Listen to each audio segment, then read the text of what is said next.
Capítulo 8.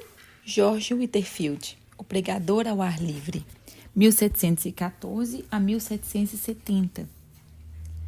Mais de 100 mil homens e mulheres rodeavam o pregador há mais de 200 anos, em Cambuslang, Escócia. As palavras do sermão, vivificadas pelo Espírito Santo, ouviam-se distantemente em todas as partes que formavam esse mar humano. É-nos difícil fazer uma ideia do vulto da multidão de 10 mil penitentes que responderam ao apelo para se entregarem ao Salvador. Esses acontecimentos servem-nos como um dos poucos exemplos do cumprimento das palavras de Jesus. Na verdade vos digo que aquele que crê em mim também fará as obras que eu faço, e as fará maiores do que essas, porque eu vou para o meu Pai. João 14, versículo 12. Havia como um fogo ardente encerrado nos ossos desse pregador, George Whitefield. Ardia nele um zelo santo de ver todas as pessoas libertas da escravidão e do pecado. Durante um período ininterrupto de 28 dias, realizou a incrível façanha de pregar a 10 mil pessoas. Sua voz podia ser ouvida perfeitamente a mais de 1 quilômetro de distância, apesar de ter físico fraco e de sofrer dos pulmões. Não havia prédio no qual coubessem seus auditórios, e, nos países onde pregou, armava seu púlpito nos campos, fora das cidades. Whitefield merece o título de príncipe dos pregadores ao ar livre, porque pregava em média 10 vezes por semana, e isso fez durante um período de 34 anos, em grande parte sobre o teto construído por Deus, os céus. A vida de George Whitefield foi um milagre. Nasceu em uma taberna de bebidas alcoólicas. Antes de completar 3 anos, seu pai faleceu. Sua mãe casou-se novamente e a George foi permitido continuar os estudos na escola. Na pensão mantida por sua mãe, fazia a limpeza dos quartos, lavava roupa e vendia bebidas ao bar. Por estranho que pareça, já que ainda não era salvo, interessava-lhe grandemente pelo exame das Escrituras. Lia a Bíblia até alta noite e preparava sermões. Na escola era conhecido como orador. Sua eloquência era natural e espontânea, um dom extraordinário de Deus.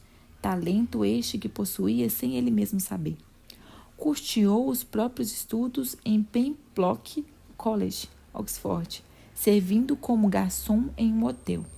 Depois de estar há algum tempo em Oxford, juntou-se a um grupo de estudantes a que pertencia João e Carlos Wesley.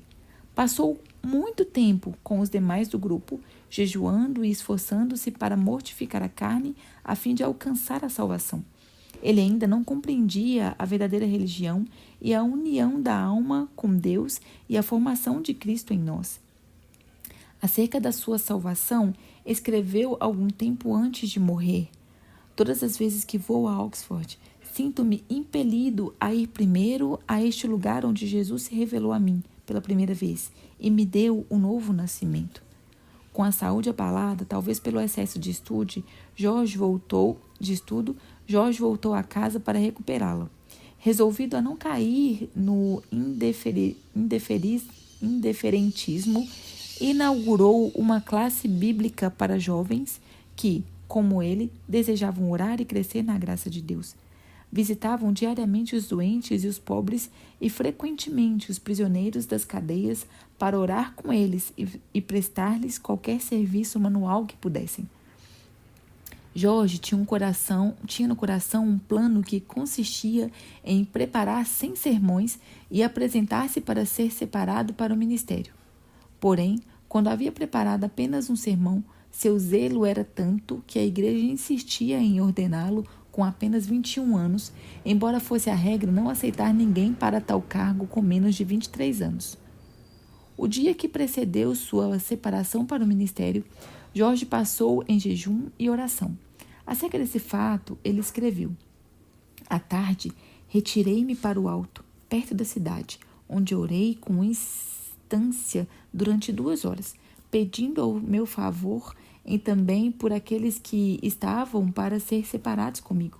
No domingo, levantei-me de madrugada e orei sobre o assunto da epístola de Paulo a Timóteo, especialmente sobre o seguinte preceito: Ninguém despreze a tua mocidade.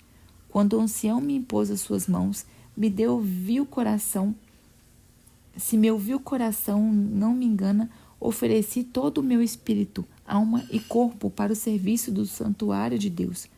Posso testificar perante os céus e a terra que dei-me a mim mesmo, quando o ancião me impôs as mãos, para ser um mártir por aquele que foi pregado na cruz em meu lugar. Os lábios de Whitefield foram tocados pelo fogo divino do Espírito Santo durante sua separação para o ministério. No domingo seguinte, naquela época de gelo espiritual, pregou pela primeira vez. Alguns se queixaram de que 15 dos ouvintes enlouqueceram ao ouvirem o sermão. O ancião da igreja, porém, compreendendo o que se passava, respondeu que seria muito bom se os 15 não se esquecessem da loucura antes de chegar ao outro domingo. Whitefield nunca se esqueceu nem deixou de aplicar a si as seguintes palavras do Dr. Delaney: desejo, todas as vezes que subir ao púlpito, considerar essa oportunidade como a última que me é dada de pregar e a última dada ao povo de ouvir. Alguém assim escreveu sobre uma de suas pregações. Quase nunca pregava sem chorar, e sei que suas lágrimas eram sinceras. Ouvia-o dizer: vós me censurais porque choro, mas como posso conter-me quando não chorais por vós mesmos, apesar das vossas almas mortais estarem à beira da destruição? Não sabeis que se estáis ouvindo o último sermão ou não, ou se jamais tereis outra oportunidade de chegar a Cristo. Chorava às vezes até parecer que estava morto e custava recuperar as forças. Disse que os corações da maioria dos ouvintes eram derretidos pelo calor intenso do seu espírito, como prata na fornalha do refinador. Quando estudante do colégio de Oxford, seu coração ardia de zelo. Pequenos grupos de alunos se reuniam no seu quarto diariamente, movidos tais quais os discípulos logo depois do derramamento do Espírito Santo no Pentecostes. O Espírito continuou a operar poderosamente nele e por ele durante o resto de sua vida, porque nunca abandonou o costume de buscar a presença de Deus. Separava o dia em 3 partes: 8 horas sozinho com Deus e em estudos, 8 horas para dormir e fazer as refeições, 8 horas para o trabalho entre o povo. De joelhos, lia e orava sobre as Escrituras, recebendo luz, vida e poder. Numa de suas visitas aos Estados Unidos, passou a maior parte da viagem a bordo sozinho em oração. Alguém escreveu sobre ele: seu coração encheu-se tanto dos céus que anelava por um lugar onde pudesse agradecer a Deus, e sozinho durante horas chorava comovido pelo amor consumidor do seu Senhor. Suas experiências no ministério confirmavam a sua fé na doutrina do Espírito Santo, como um consolador ainda vivo. O poder de Deus operando atualmente entre nós. A pregação de George Whitefield era feita de forma tão vívida que parecia quase sobrenatural.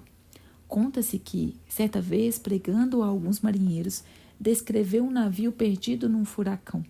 Tudo foi apresentado em manifestações tão reais que, quando chegou ao ponto de descrever o barco afundado, alguns marinheiros pularam dos assentos gritando: as baleiras, as baleiras! Em outro sermão, falou acerca de um cego andando na direção de um precipício desconhecido.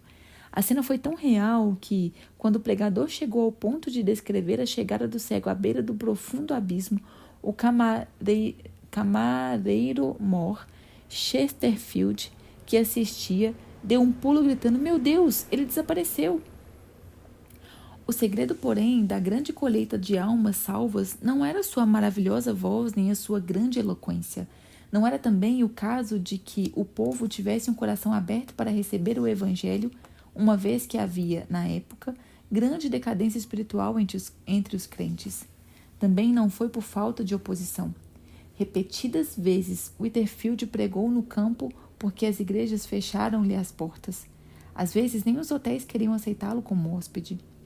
Em Basingstoke, foi agredido a pauladas. Em Staffordshire, atingiram-lhe torrões de terra. Em Moorfield, destruíram a mesa que lhe servia de púlpito e arremessaram contra ele o lixo da feira. Em Eversham, as autoridades, antes de seu sermão, ameaçaram prendê-lo se pregasse. Em Exeter, enquanto pregava para 10.000 pessoas, foi apedrejado de tal forma que pensou haver chegado para ele a hora, como o ensanguentado Estevão, de ser imediatamente chamado à presença do Mestre. Em outro lugar, apedrejaram-lhe novamente até ficar coberto de sangue. Verdadeiramente, levavam no corpo até a morte as marcas de Jesus.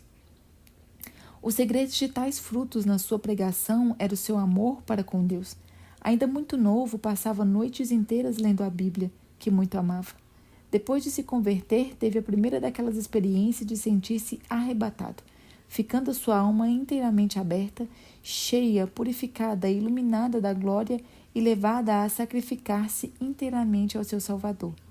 Desde então, nunca mais foi indiferente em servir a Deus, mas regozijava-se no alvo de trabalhar de toda a sua alma, de todas as suas forças e de todo o seu entendimento. Só achava interesse nos cultos, tanto é que se escreveu para sua mãe, dizendo que nunca mais voltaria ao seu emprego. Consagrou a vida completamente a Cristo, e a manifestação exterior daquela vida nunca excedia a sua realidade interior. A manifestação exterior daquela vida nunca excedia a sua realidade interior. Portanto, nunca mostrou cansaço nem diminuiu a marcha durante o resto de sua vida. Apesar de tudo, ele escreveu: a minha alma era seca como o deserto. Sentia-me encerrado dentro de uma armadura de ferro. Não podia ajoelhar-me sem estar tomado de grande soluço e orava até ficar molhado de suor. Só Deus sabe quantas noites fiquei prostrado de cama, gemendo por causa do que sentia e ordenando em nome de Jesus que Satanás se apartasse de mim. Outras vezes passei dias e semanas inteiras prostrado em terra, suplicando para ser liberto dos pensamentos diabólicos que me distraíam. Interesse próprio, rebelião, orgulho e inveja me atormentavam um após outro, até que resolvi vencê-lo ou morrer. Lutei até Deus conceder-me vitória sobre ele. George Whitefield considerava-se um peregrino, errante no mundo, procurando almas. Nasceu, criou-se e diplomou-se na Inglaterra. Atravessou o Atlântico 3 vezes. Visitou a Escócia 14 vezes. Foi ao país de Gales várias vezes. Visitou uma vez a Holanda. Passou 4 meses em Portugal. Nas Bermudas, ganhou muitas almas para o Cristo, como nos demais lugares onde trabalhou. Acerca do que sentiu em uma das viagens à colônia da Geórgia, Whitefield escreveu: foram-me concedidas manifestações extraordinárias do alto. Cedo de manhã, ao meio-dia, ao anoitecer e à meia-noite, de fato, durante o dia inteiro, o amado Jesus me visitava para renovar-me o coração. Se certas árvores perto de Stonehouse pudessem falar, contariam acerca da doce comunhão que eu e algumas almas amadas desfrutamos ali com Deus, sempre bendito. Às vezes, quando de passeio, a minha alma fazia tais excursões pelas regiões celestes, a qual parecia pronta a abandonar o corpo. Outras vezes, sentia-me tão convencido pela grandeza da majestade infinita de Deus, que me prostrava em terra e entregava-lhe a alma, como um papel em branco, para ele escrever nela o que desejasse. De uma noite nunca me esquecerei. Relampejava excessivamente. Eu pregara às muitas pessoas e algumas ficaram receosas de voltar a casa. Sentia-me dirigido a acompanhá-las e a aproveitar o ensejo para as animar a se prepararem para a vinda do Filho de Deus. Oh, que gozo senti na minha alma! Depois de voltar, enquanto alguns se levantavam de suas camas, assombrados pelos relâmpagos que andavam pelo chão e brilhavam de uma parte do céu até outra, eu, com mais um irmão, ficamos no campo adorando, orando, exultando ao nosso Deus e desejando a revelação de Jesus dos céus, uma chama do fogo. Como se pode esperar outra coisa a não ser que as multidões a quem Whitefield pregava fossem levadas a buscar a mesma presença? Na sua biografia há um grande número de exemplos que bem ilustram tal fato. Oh, quantas lágrimas foram derramadas com forte clamor pelo amor do querido Senhor Jesus. Alguns desmaiavam e, quando recobravam as forças, ouviam e desmaiavam de novo. Outros gritavam como quem sente a ânsia da morte, e depois de findar o último discurso, eu mesmo sentia-me tão vencido pelo amor de Deus que quase fiquei sem vida. Contudo, por fim, revivi, e depois de me alimentar um pouco, estava fortalecido bastante para viajar cerca de 30 quilômetros até Nottingham.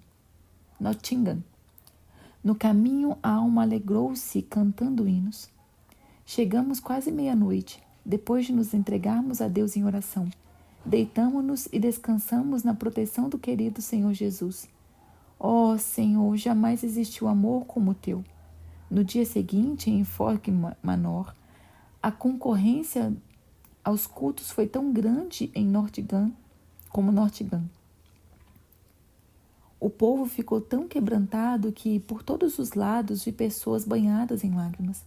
A palavra era mais cortante que a espada de 2 gumes, e os gritos e gemidos alcançavam o coração mais endurecido. Alguns tinham semblantes pálidos como a palidez de morte. Outros torciam as mãos cheios de angústia. Ainda outros foram prostrados ao chão, ao passo que outros caíam e eram aparados nos braços de amigos. A maior parte do povo levantava os olhos para os céus, clamando e pedindo a misericórdia de Deus. Eu, enquanto os contemplava, só podia pensar em uma coisa: o grande dia. Pareciam pessoas acordadas pelas últimas trombetas, saindo dos seus túmulos para o juízo. O poder da presença divina nos acompanhou a Skirand, onde os arrependidos choravam e os salvos oravam lado a lado. O indiferentismo de muitos transformou-se em assombro, e o assombro depois em grande alegria. Alcançou o indivíduo das mais diversas classes, idades e tipos de conduta. A embriaguez foi abandonada por aqueles que eram dominados por esse vício. Os que haviam praticado qualquer ato de injustiça foram tomados de remorso. Os que tinham furtado foram constrangidos a fazer restituição. Os vingativos pediram perdão. Os pastores ficaram ligados ao seu povo por um vínculo mais forte de compaixão. O culto doméstico foi iniciado nos lares. Os homens foram levados a estudar a palavra de Deus e a ter comunhão com o seu Pai nos céus. Mas não foram somente nos países populosos que o povo afluiu para ouvi-lo. Nos Estados Unidos, quando eram ainda um país novo, ajuntaram-se grandes multidões, dos quais moravam longe uns dos outros nas florestas. O famoso Benjamin Franklin, no seu jornal, assim noticiou essas reuniões. Quinta-feira, o reverendo Winterfield partiu de nossa cidade acompanhado de 150 pessoas a cavalo, com destino a Chester, onde pregou a 7.000 ouvintes, mais ou menos.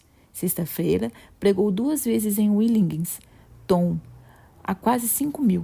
No sábado, em Newcastle, pregou a cerca de 2.500 pessoas.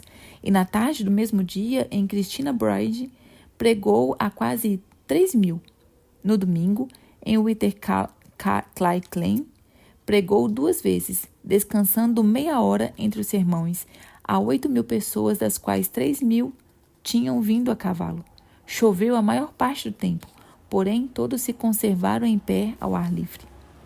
Como Deus estendeu a sua mão para operar prodígios por meio do seu servo, vê-se no grande relato, num extrato perante a multidão. Depois de alguns momentos de oração em silêncio, Winterfield anunciou de maneira solene o texto: que morram uma só vez. Do local onde a senhora Huntington estava em pé, veio outro grito agudo. De novo, um tremor de horror passou por toda a multidão, quando anunciaram que outra pessoa havia morrido. Winterfield, porém, em vez de ficar tomado de pânico com os demais, suplicou graça ao ajudador invisível e começou com eloquência tremenda a prevenir os impenitentes do perigo. Não devemos concluir, contudo, que ele era ou sempre solene ou sempre veemente. Nunca houve quem experimentasse mais formas de pregar do que ele. Apesar de sua grande obra, não se pode acusar Whitefield de procurar fama ou riquezas terrestres. Sentia fome e sede da simplicidade e sinceridade divinas. Dominava todos os interesses e os transformava para a glória do reino do seu Senhor. Não ajuntou ao redor de si os seus convertidos para formar outra denominação, como alguns esperavam.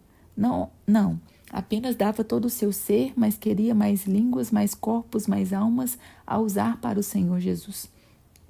A maior parte de suas viagens à América do Norte foram feitas em prol do orfanato que fundara na colônia da Geórgia. Vivia na pobreza e esforçava-se para granjear o necessário para o orfanato. Amava os órfãos ternamente, escrevendo-lhes cartas e dirigindo-lhes a cada um pelo nome. Para muitas dessas crianças, ele era o único pai, o único meio de elas terem um sustento. Fez-se uma grande parte de sua obra evangelística entre os órfãos e quase todos permaneceram crentes fiéis, sendo que um bom número deles tornaram-se ministros do Evangelho. Whitefield não era de físico robusto. Desde a mocidade sofria quase constantemente, anelando muitas vezes partir e estar com Cristo. A maior parte dos pregadores achava impossível ministrar quando estavam enfermos como ele. Assim foi que, aos 65 anos de idade, durante sua 7ª viagem à América do Norte, findou a sua carreira na terra, uma vida escondida com Cristo em Deus e derramada num sacrifício de amor pelos homens. No dia anterior ao seu falecimento, teve de esforçar-se para ficar em pé. Porém, ao levantar-se em Exeter, perante um auditório demasiado grande para caber em qualquer prédio, o poder de Deus veio sobre ele. Whitefield pregou como de costume durante 2 horas. Um dos que lhe assistiram disse que seu rosto brilhava como o sol. O fogo aceso no seu coração no dia da oração e do jejum, quando da sua separação para o ministério, ardeu até dentro dos seus ossos e nunca se apagou. Jeremias, capítulo 20, versículo 9.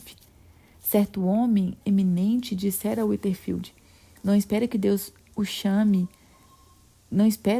chame o irmão breve para o lar eterno, mas quando isso acontecer, regozijar-me-ei ao ouvir o seu testemunho. O pregador respondeu: Então ficará desapontado, morrerei calado. A vontade de Deus é dar-me tantos ensejos para testificar dele durante a minha vida, que não me serão dados outros na hora da morte. E sua morte ocorreu como predissera.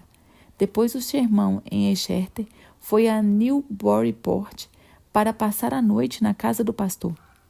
Ao subir ao quarto para dormir, virou-se na escada e, com a vela na mão, proferiu uma curta mensagem aos amigos que ali estavam e insistiam que pregasse.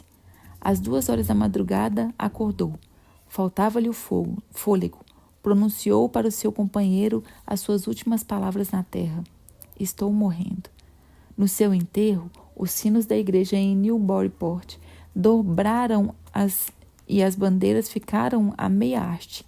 Ministros de toda parte vieram assistir aos funerais. Milhares de pessoas não conseguiram chegar perto da porta da igreja por causa da imensa multidão. Conforme seu pedido, foi enterrado sobre o púlpito da igreja. Se quisermos ter os mesmos frutos, ver milhares salvos como George Whitefield os temos que seguir o seu exemplo de oração e dedicação. Alguém pensa que é tarefa demais? Que diria George Whitefield agora, junto aos que levou a Cristo, se lhe fizéssemos essa pergunta?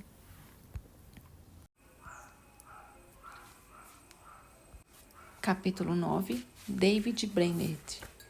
Um arauto aos peles vermelhas, 1718 a 1747.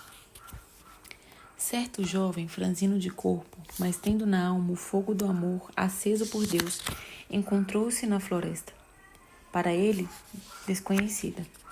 Era tarde e o sol já declinava até quase desaparecer no horizonte, quando o viajante, enfadado da longa viagem, avistou a fumaça das fogueiras dos índios peles vermelhas.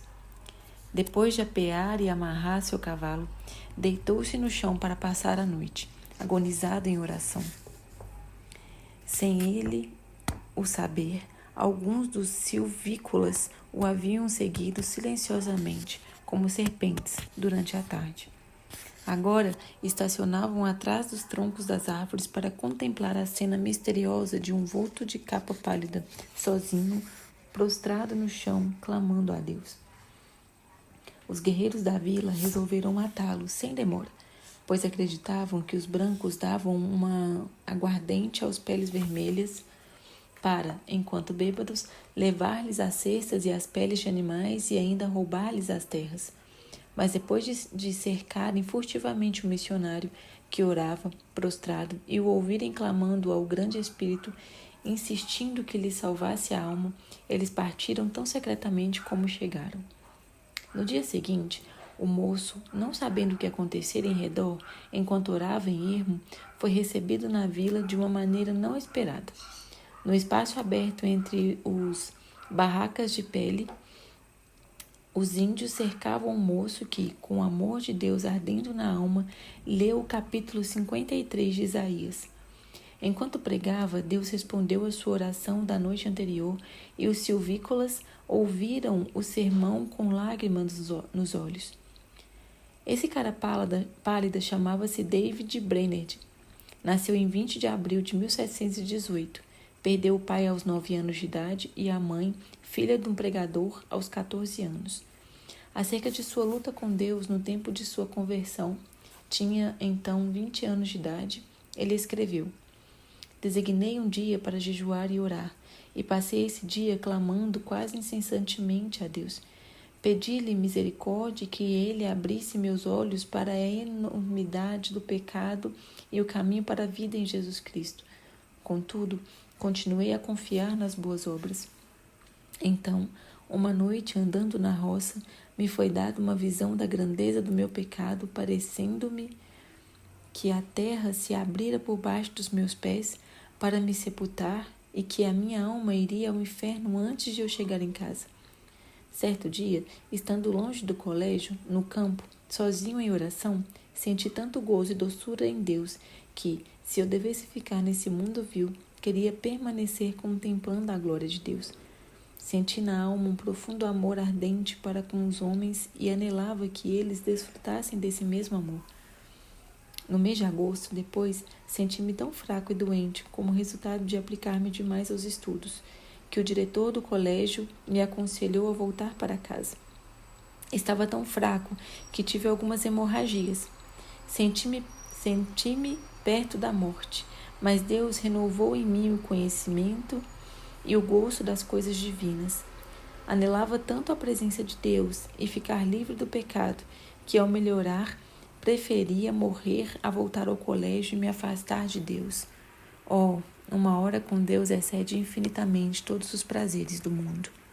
De fato, depois de voltar ao colégio, Brainerd esfriou em espírito, mas o grande avivamento dessa alma alcançou a cidade de New Haven, o colégio de Yale e o coração de David Brainerd.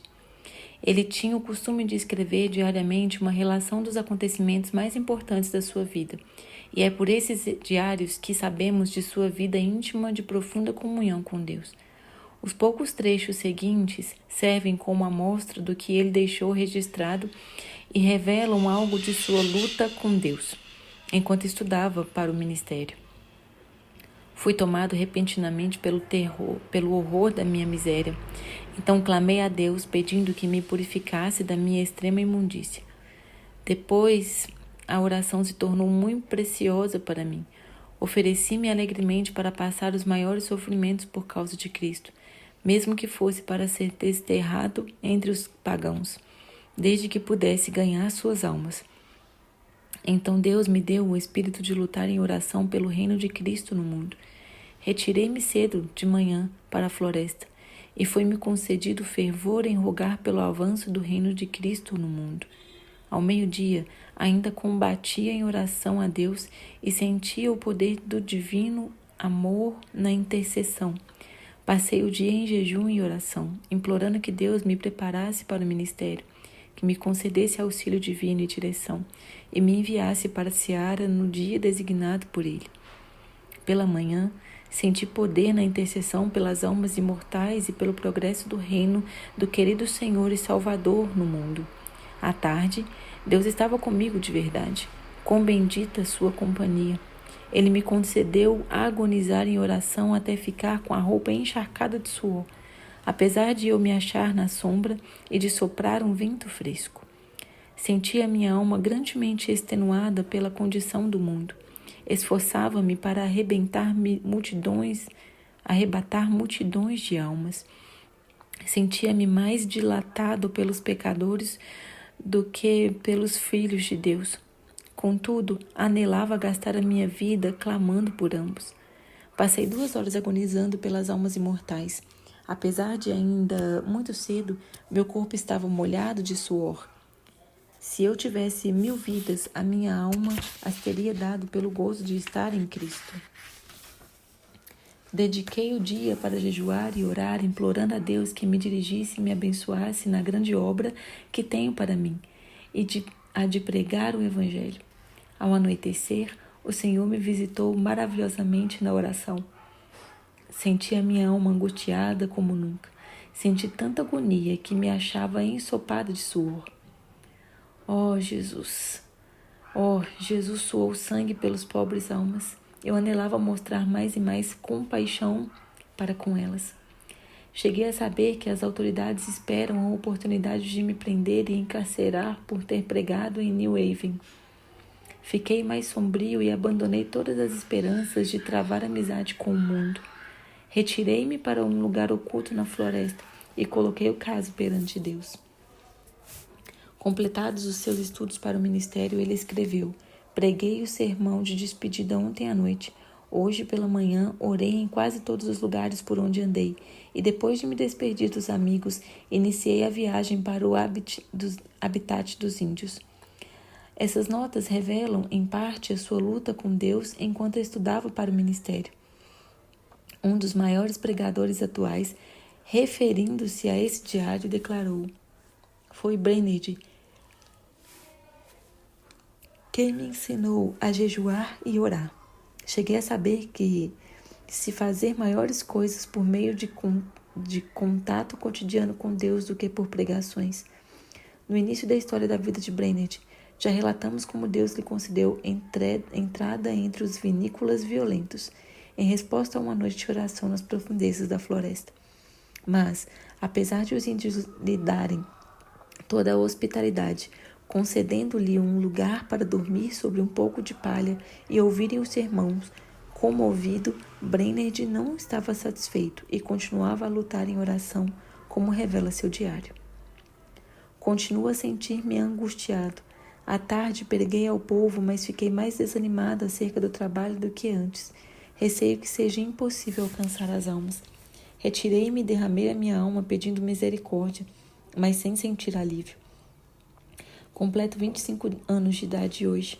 Dói-me a alma ao pensar que vivi tão pouco para a glória de Deus.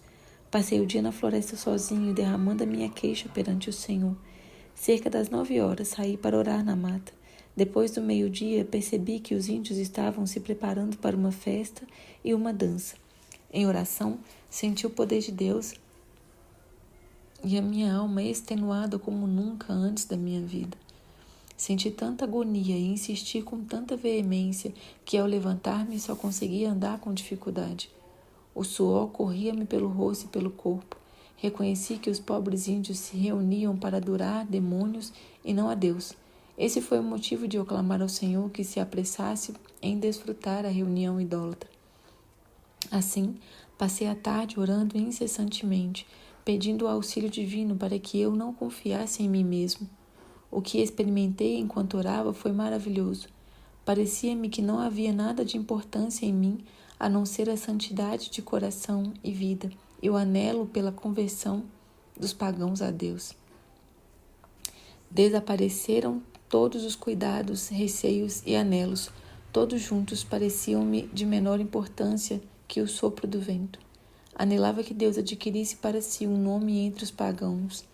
e lhe fiz o meu apelo com maior ousadia, insistindo em que ele reconhecesse que eu o preferia à minha maior alegria.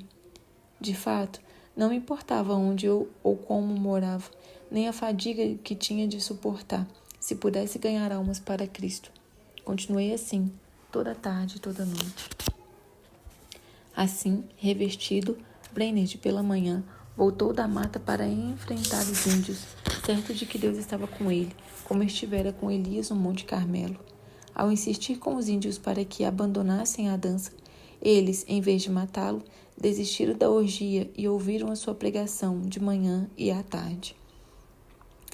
Depois de sofrer um pouco, como poucos sofrem, depois de se esforçar de noite e de dia, depois de passar horas inumeráveis em jejum e oração, depois de pregar a palavra, a tempo e fora de tempo, por fim, abriram-se os céus e caiu o fogo. Os seguintes excertos do seu diário descrevem algumas dessas experiências gloriosas.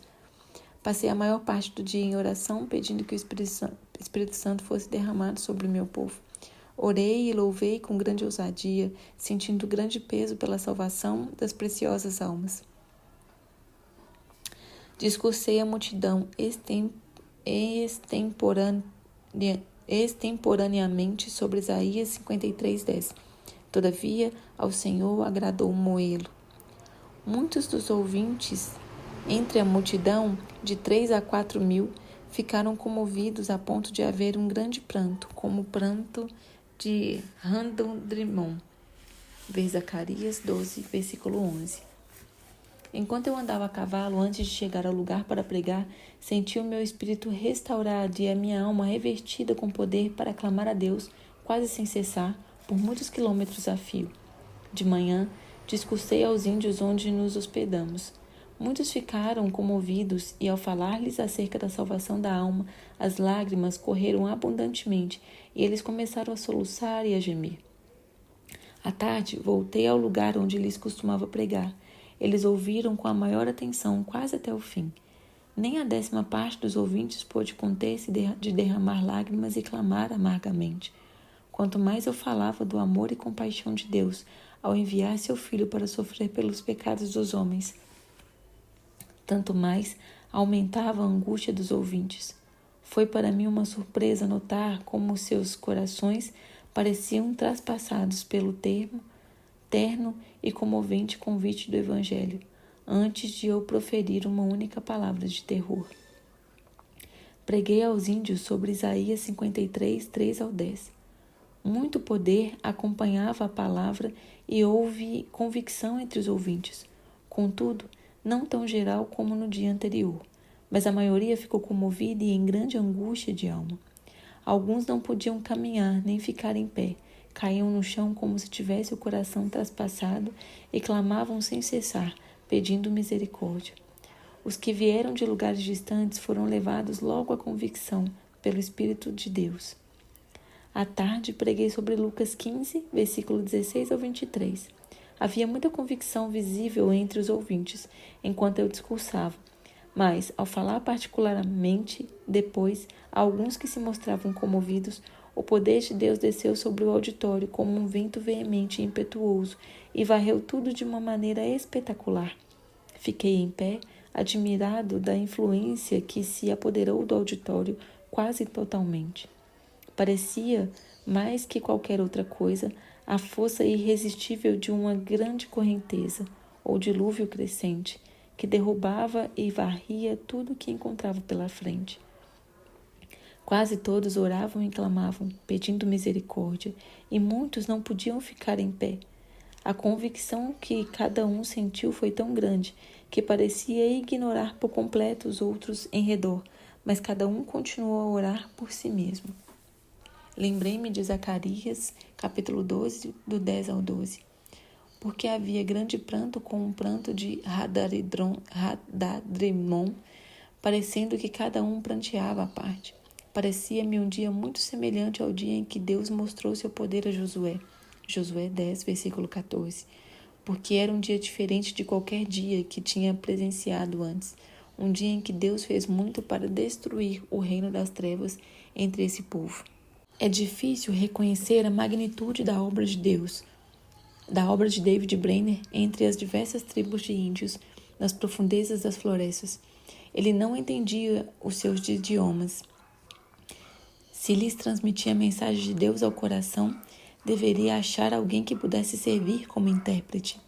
Passava dias inteiros simplesmente orando para que viesse sobre ele o poder do Espírito Santo com tanto poder que esse povo não pudesse resistir à mensagem. Certa vez teve que pregar no meio de um intérprete tão bêbado que quase não podia ficar em pé. Contudo, dezenas de almas foram convertidas por meio desse sermão. Ele andava às vezes pedindo de noite no ermo, apanhando chuva e atravessando montanhas e pântanos, franzino de corpo, cansava-se nas viagens. Tinha de suportar o calor do verão e o intenso frio do inverno. Dias a fio passavam com fome. Já começava a sentir a saúde abalada e estava a ponto de casar-se.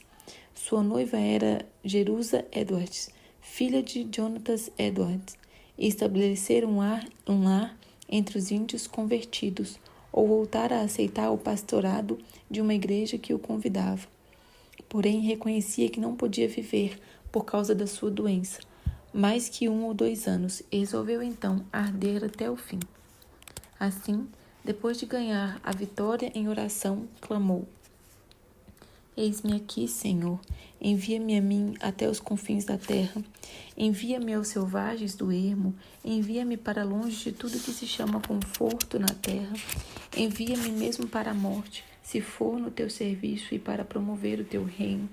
Adeus, amigos e confortos terrestres, mesmo os mais anelados de todos. Se o Senhor quiser, gastarei a minha vida até os últimos momentos em cavernas e covas da terra, se isso servir para o progresso do reino de Cristo. Foi nessa ocasião que escreveu: continuarei lutando com Deus em oração pelo rebanho aqui e, especialmente, pelos índios em outros lugares, até a hora de deitar-me. Oh, como senti ser obrigada a gastar o tempo dormindo. Anelava ser uma chama de fogo constantemente ardendo no serviço divino e edificando o reino de Deus, até o último momento, o momento de morrer. Por fim, depois de 5 anos de viagens árduas no ermo, de aflições inúmeras e de sofrer dores incessantes no corpo, David Brainerd, tuberculoso e com forças físicas quase inteiramente esgotadas, conseguiu chegar à casa de Jonathan Edwards. O peregrino já completara sua carreira terrestre e esperava o carro de Deus para levá-lo à glória.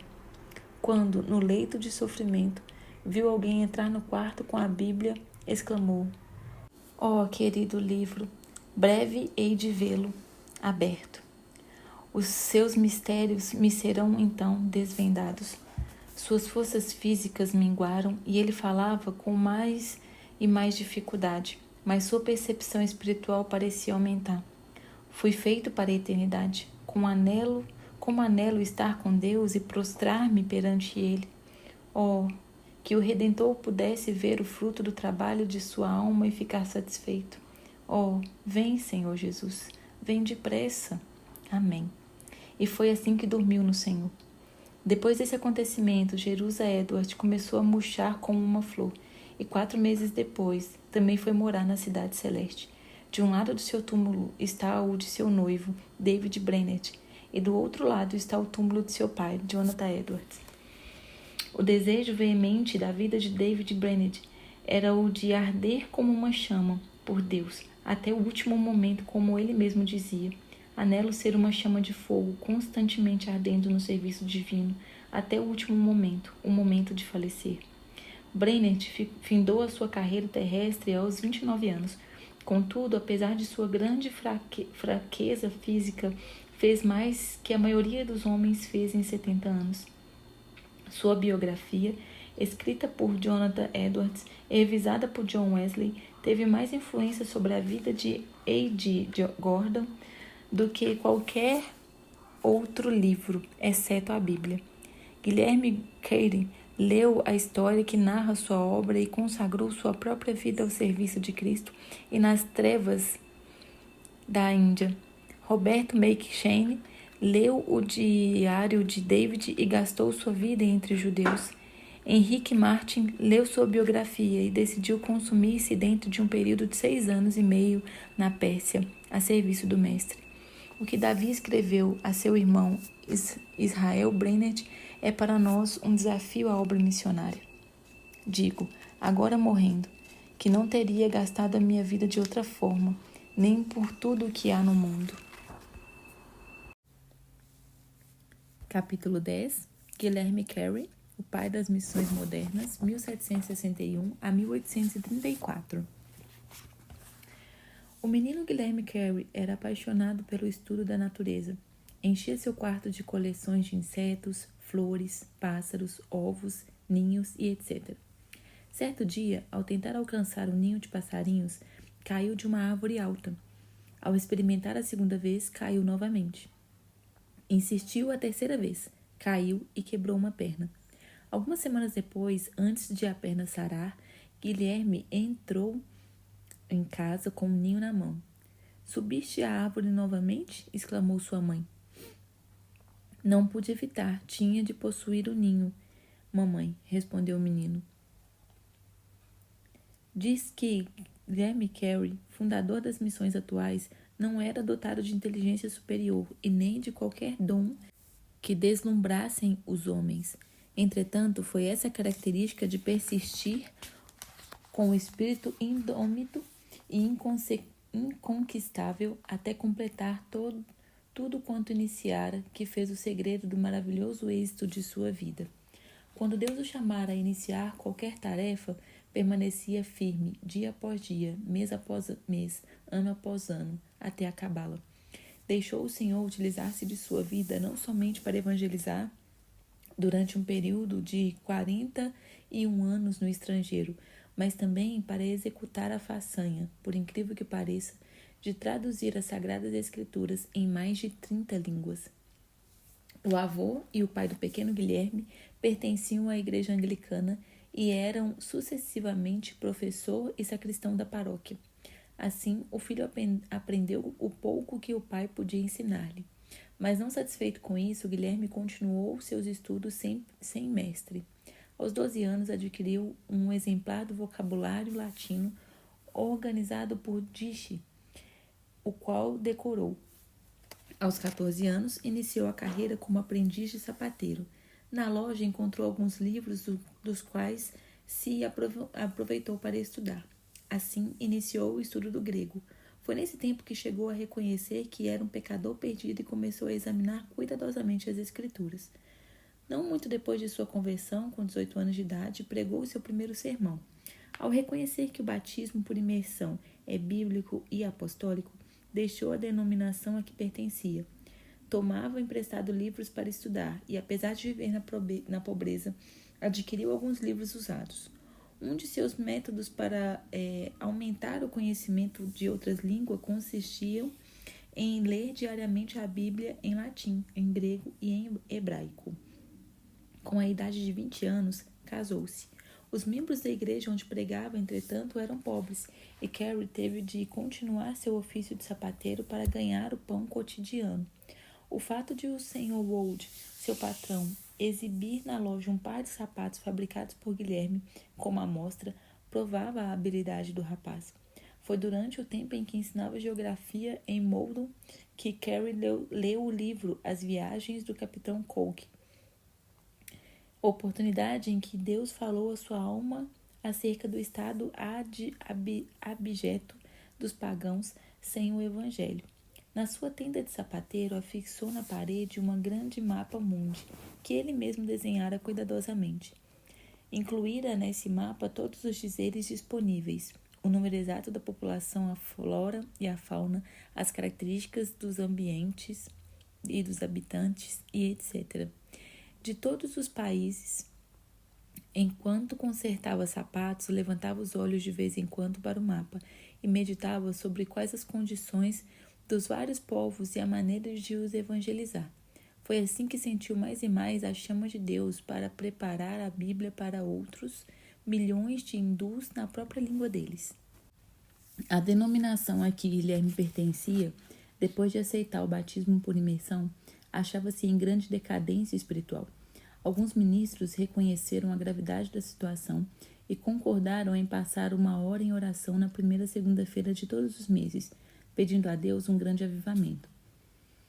De fato, esperavam um despertamento, mas como acontece muitas vezes, não pensaram na maneira que Deus lhes responderia.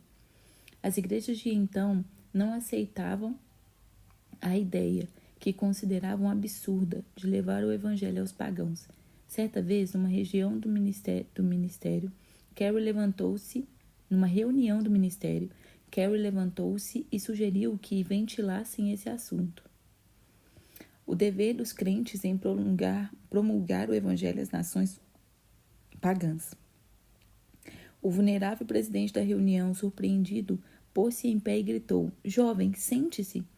Quando agradar a Deus converter os pagãos, ele o fará sem o seu auxílio nem o meu." Porém, o fogo continuou a arder na alma de Guilherme Carey. Durante os anos que se seguiram, esforçou-se ininterruptamente, orando, escrevendo e falando sobre o tema que lhe fazia palpitar o coração: levar Cristo a todas as nações. Em maio de 1792, pregou seu memorável sermão sobre Isaías 54, versículo 2 e 3. Ampliar o lugar de tua tenda e as cortinas de tuas habitações se estendem. Não os impeça, alonga suas cordas e firma bem as tuas estacas, porque transbordarás a mão direita e a esquerda, e a tua posteridade possuirá as nações e fará com que sejam habitadas as cidades assoladas. Discursou sobre a importância de esperar grandes coisas de Deus e, em seguida, enfatizou a necessidade de tentar grandes coisas para Deus. O auditório sentiu-se culpado de negar o evangelho aos países pagãos, a ponto de levantar as vozes em choro. Foi então organizada a primeira sociedade missionária da história das igrejas de Cristo para a pregação da palavra de Deus entre os povos nunca evangelizados.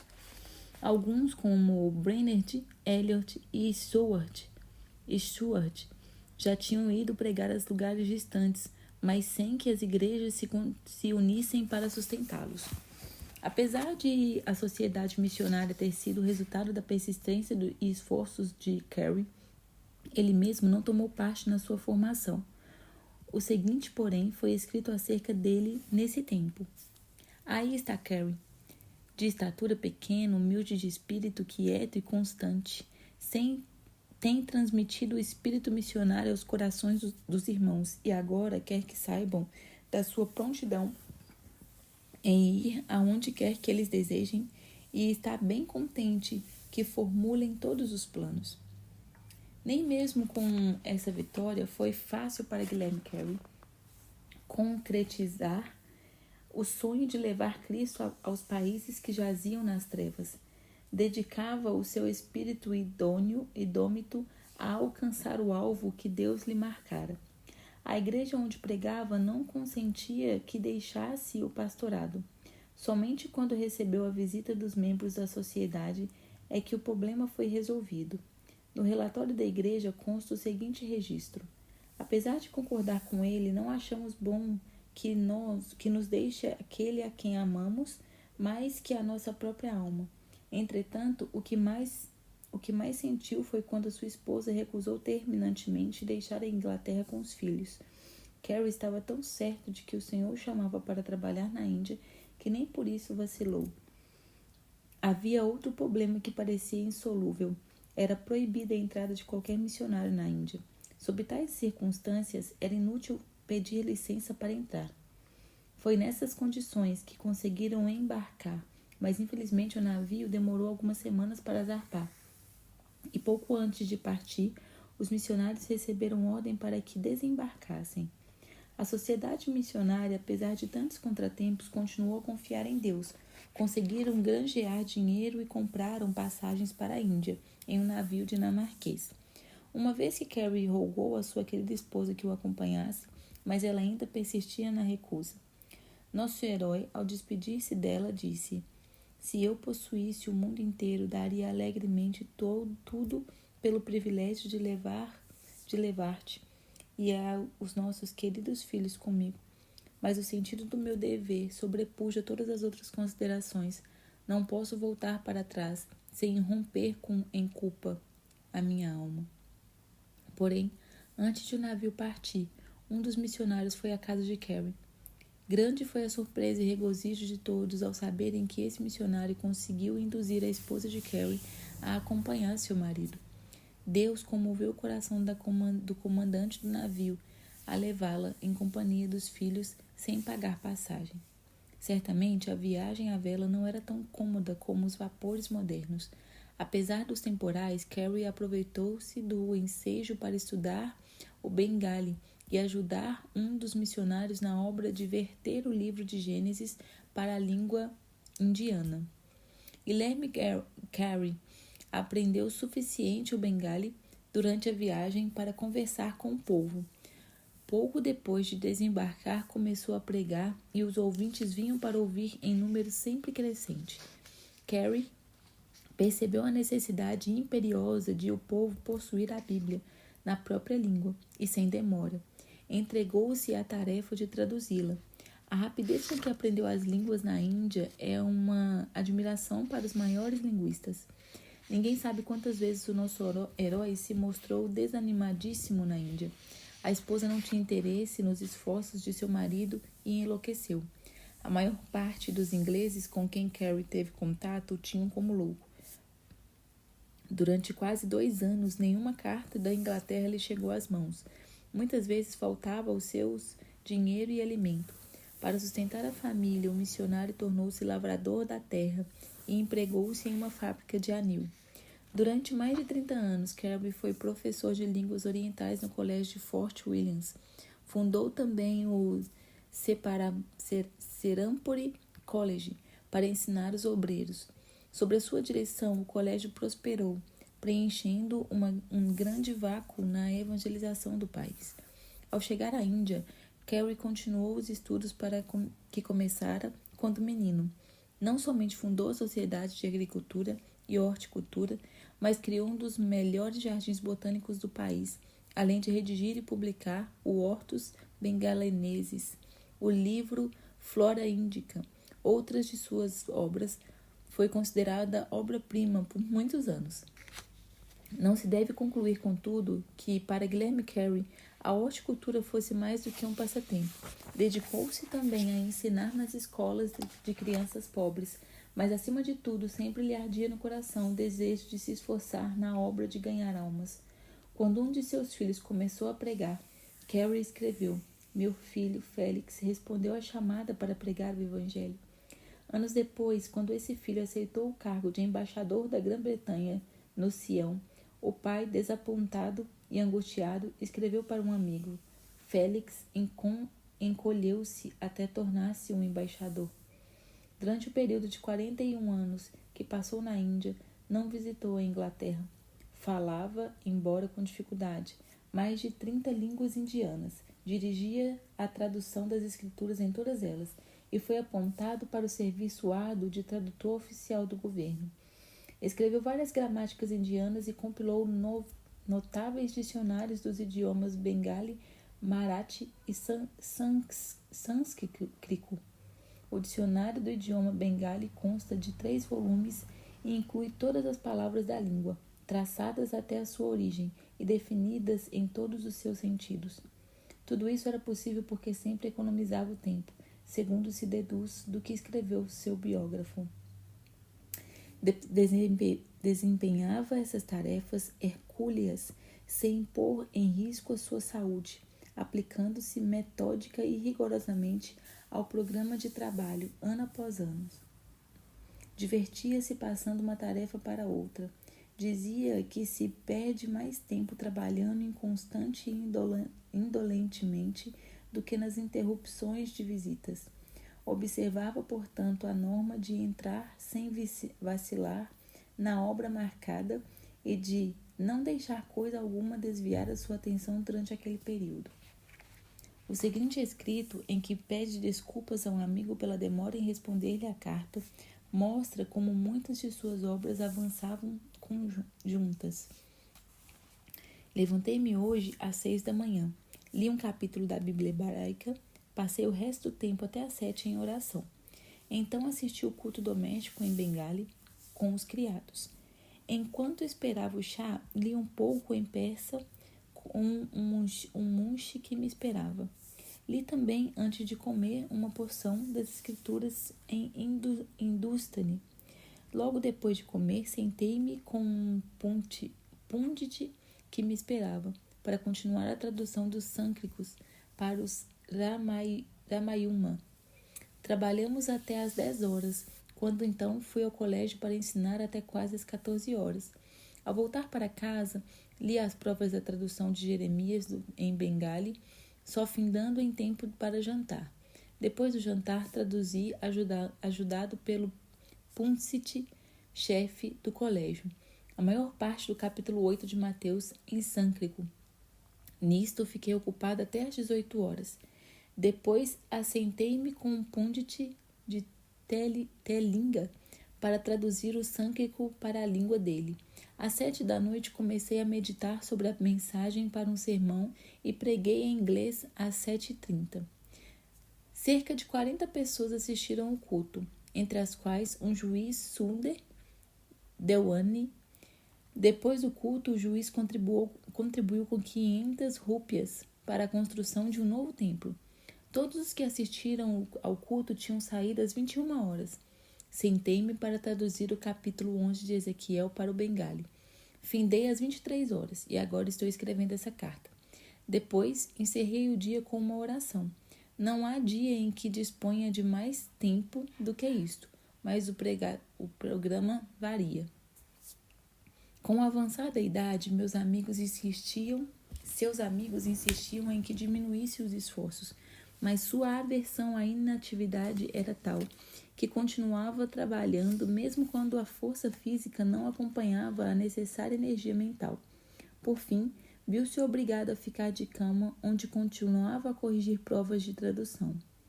Finalmente, em 9 de junho de 1834, com a idade de 73 anos, Guilherme Carey dormiu em Cristo. A humildade era uma das características mais destacadas da sua vida. Conta-se que, no zênite da fama, ouviu certo oficial inglês perguntar cinicamente: o grande Dr. Carey não era sapateiro? Carey, ao ouvir casualmente a pergunta, respondeu: não, meu amigo, era apenas um remendão. Quando Guilherme Carey chegou à Índia, os ingleses negaram-lhe permissão para desembarcar. Ao morrer, porém, o governo mandou içar as bandeiras e meia haste em honra de um herói que fizera mais pela Índia do que todos os generais britânicos. Calcula-se que tenha traduzido a Bíblia para a terça parte dos habitantes do mundo. Assim escreveu um de seus sucessores, o missionário Wenger. Não sei como Carey não conseguiu fazer nem a quarta parte de suas traduções. Faz cerca de 20 anos, em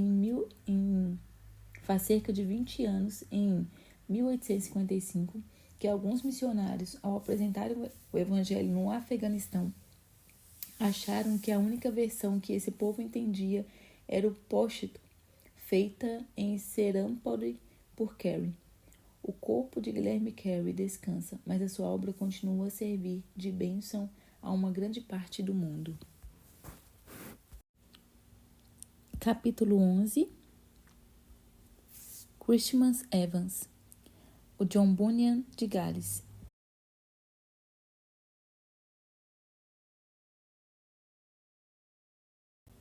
(1766 a 1838). Seus pais deram-lhe o nome de Christmas porque nasceu no dia de Natal, Christmas em inglês, em 1766. O povo deu-lhe a alcunha de pregador caolho, porque era cego de um olho. Alguém assim se referiu a Christmas Evans. Era o mais alto dos homens, de maior força física e o mais corpulento que jamais vi. Tinha um olho só. Se há razão para dizer que era olho, por mais propriamente pode-se dizer que era uma estrela luzente, brilhando como Vênus. Foi chamado também de John Bunyan de Gales, porque era o pregador que, na história desse país, desfrutava mais do poder do Espírito Santo. Em todo lugar onde pregava havia grande número de conversões. Seu dom de pregar era tão extraordinário que toda a facilidade podia levar um auditório de 15 a 20 mil pessoas de temperamentos e sentimentos vários a ouvi-lo com a mais profunda atenção. Nas igrejas não cabiam as multidões que iam ouvi-lo. Durante o dia e a noite, sempre pregava ao ar livre sobre o brilho das estrelas. Durante a sua mocidade, viveu entregue à devassidão e à embriaguez. Numa luta, foi gravemente esfaqueado. Outra vez foi tirado das águas como morto, e ainda doutra vez caiu de uma árvore sobre uma faca. Nas contendas era sempre o campeão, até que por fim, numa briga, seus companheiros cegaram-lhe um olho. Deus, contudo, fora misericordioso durante esse período, guardando-o com vida para, mais tarde, fazê-lo útil no seu serviço. Com a idade de 17 anos, experimentou a graça da salvação. Aprendeu a ler e não muito depois foi chamado a pregar e separado para o ministério. Seus sermãos eram secos e sem fruto até que, um dia, em viagem para Moendworth, segurou um cavalo e entrou na mata, onde derramou a sua alma em oração a Deus. Como Jacó em Peniel, de lá não saiu antes de receber a bênção divina. Depois daquele dia, reconheceu a grande responsabilidade de sua obra. Regozijava-se sempre em espírito de oração e surpreendeu-se grandemente com os frutos gloriosos que Deus começou a conceder-lhe. Antes dessas coisas acontecerem, possuía dons e corpo de gigante. Depois, porém, foi-lhe acrescentando o espírito de gigante. Era corajoso como um leão e humilde como um cordeiro. Não vivia para si, mas para Cristo. Além de ter, por natureza, uma mente ativa e uma maneira tocante de falar, tinha um coração que transbordava de amor para com Deus e o próximo. Verdadeiramente era uma luz que ardia e brilhava. No sul de Gales, andava a pé, pregando, às vezes, 5 sermões num só dia. Apesar de não andar bem vestido e de possuir maneiras desastrosas, grandes multidões afluíam para ouvi-lo. Vivificado com o fogo celestial, subia em espírito como se tivesse asas de anjo e quase sempre levava o auditório consigo. Muitas vezes os ouvintes rompiam em choro e vivenciavam outras manifestações, coisas que não podiam evitar. Por isso eram conhecidos como saltadores galeses. Essa convicção de Evans de que seria melhor evitar os dois extremos, o excesso de ardor e a frieza demasiada. Deus, porém, é um ser soberano e opera de várias maneiras. A alguns ele atrai pelo amor, enquanto a outros ele espanta com os trovões do Sinai para acharem preciosa paz em Cristo. Os vacilantes às vezes são por Deus sacudidos por um abismo de angústia eterna até clamarem pedindo misericórdia e acharem gozo indizível. O cálice desses transborda até que alguns, não compreendendo, perguntam: por que tanto excesso? Acerca da censura que faziam aos cultos, Evans escreveu: admiro-me de que o genil mau, chamando-se o anjo da ordem, queira experimentar tornar tudo na adoração a Deus, em coisa tão seca como o monte Gilboa. Esses homens da ordem desejam que o orvalho caia e o sol brilhe sobre todas as suas flores em todos os lugares, menos nos cultos ao Deus Todo-Poderoso.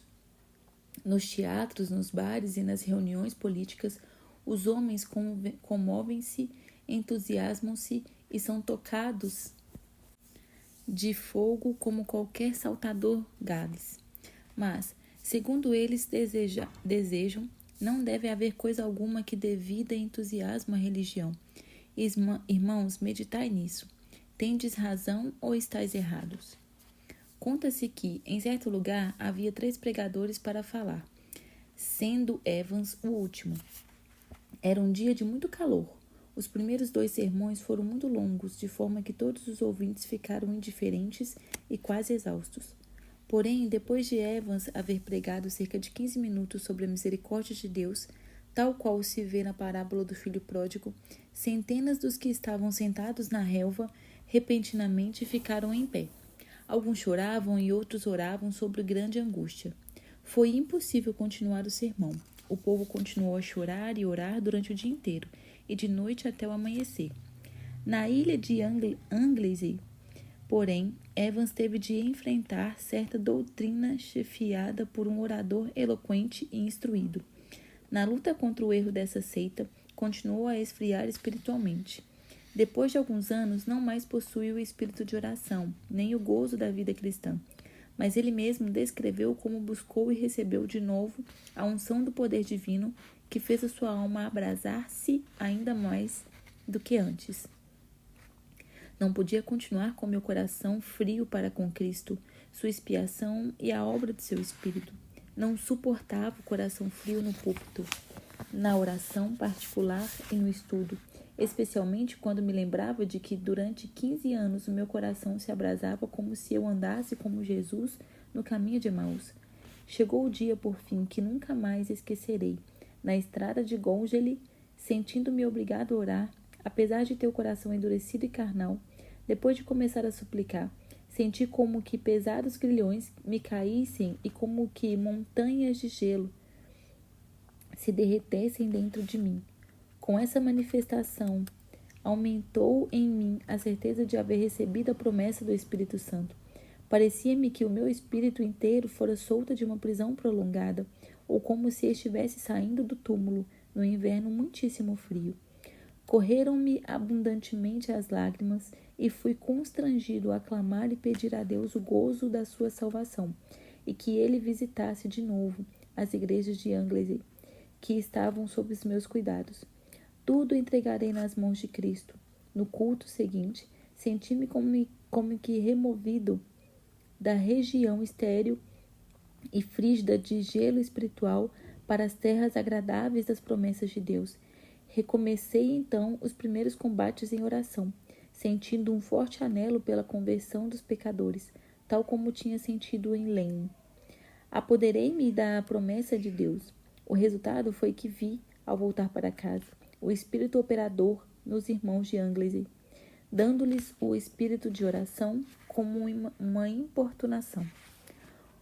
O grande avivamento vivido pelo pregador contagiou o povo em todos os lugares da ilha de Anglesey e todo o principado de Gales. A convicção de pecado como grandes enchentes passava sobre os auditórios.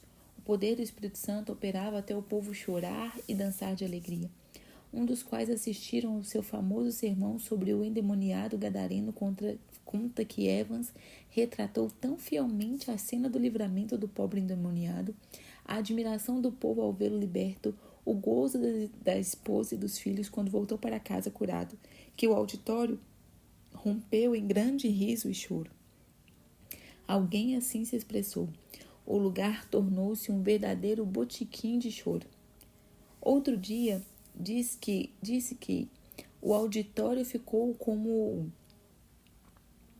os habitantes de uma cidade abalada por um terremoto, correndo para fora, prostrando-se em terra e clamando a Deus. Não semeava pouco, portanto colhia abundante. Ao ver a abundância da colheita, sentiu seu zelo arder de novo, seu amor aumentar, e era levado a trabalhar ainda mais. A sua firme convicção era de que nem a melhor pessoa pode salvar-se sem a operação do Espírito Santo, e nem o coração mais rebelde pode resistir ao poder do mesmo Espírito. Evans sempre tinha um alvo quando lutava em oração. Firmava-se nas promessas de Deus, suplicando com a persistência de quem não pode desistir antes de receber. Dizia que a parte mais gloriosa do ministério do pecador era o fato de agradecer a Deus pela operação do Espírito Santo na conversão dos pecadores. Como vigia fiel, não podia pensar em dormir enquanto a cidade se incendiava. Humilhava-se perante Deus, agonizando pela salvação dos pecadores, e de boa vontade gastou suas forças físicas e mentais na fala de seu último sermão. Sob o poder de Deus, como de costume, ao findar-se, disse: "Este é o meu último sermão." Os irmãos entenderam que se referia ao último sermão naquele lugar. Caiu doente, porém, na mesma noite. Na hora de sua morte, 3 dias depois, dirigiu-se ao pastor, seu hospedeiro, com essas palavras: o meu gozo e consolação é que, depois de me ocupar na obra do santuário durante 53 anos, nunca me faltou sangue na bacia. Pregar Cristo ao povo. Então, depois de cantar um hino, disse adeus, adeus, e faleceu. A morte de Christman Evans foi um dos eventos mais solenes de toda a história do Principado de Gales. Houve choro e pranto no país inteiro. O fogo do Espírito Santo fez os sermões desse servo de Deus abrasar de tal forma os corações que o povo da sua geração não podia ouvir pronunciar o nome Christman Evans sem ter uma lembrança vívida do filho da Maria da manjedoura de Belém, do seu batismo no Jordão, do jardim do Getsemane, do tribunal de Pilatos, da coroa de espinhos, do monte Calvário, do Filho de Deus imolado no altar e do fogo santo que consumia todos os holocaustos, desde os dias de Abel até o dia memorável em que o fogo foi apagado pelo sangue do Cordeiro de Deus.